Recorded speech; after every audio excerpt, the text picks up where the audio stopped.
Živijo, jaz sem Blaž in sem študent drugega letnika Fakultete za aplikativno naravoslovje, smer inženirska fizika.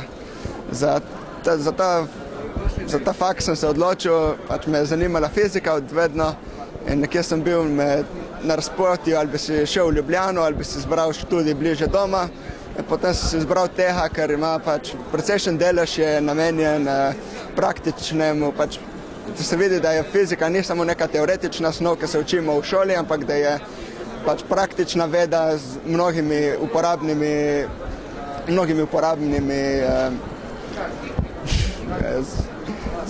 uporabnimi pač načini, sredstvi v vsakodnevnem življenju. Študij poteka po bolonjski reformi, traja 3 leta prva stopnja in nato še 2 leti druga stopnja. V prvem letniku se pretežno spoznava matematična orodja, katera se uporablja za kasnejšo analizo fizike. V drugem letniku je snov skoraj posvečena fiziki. Prvi letnik tretjega semestra je še nekoliko teoretičen, zadnji semester pa povsem posvečen opravljanju diplomske naloge.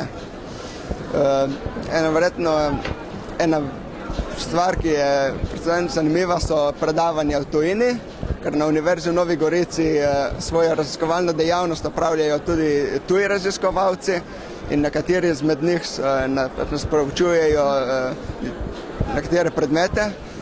Gre se pa zanimivo je, da se ob tem naučimo tudi recimo angleških strokovnih besed, ki nam bodo prišle tudi v kasnejšem življenju zelo prav. Študija v Novi Gorici ne obžalujem, ker pogoji za delo so enkratni, delamo v majhnih skupinah,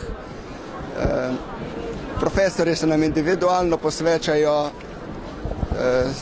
veliko je sprotnega dela, kolokviji, naprimer, tudi izpiti so naravnani s profesorji, se da marsikaj se da za katero podrobno spomeniti, to pa ne gre na račun, da bi naprimer manj znali ali pa da bi profesori manj zahtevali, samo ta način, kako se znanje podaja od profesorja do študentov, je zelo tak prijateljski, no.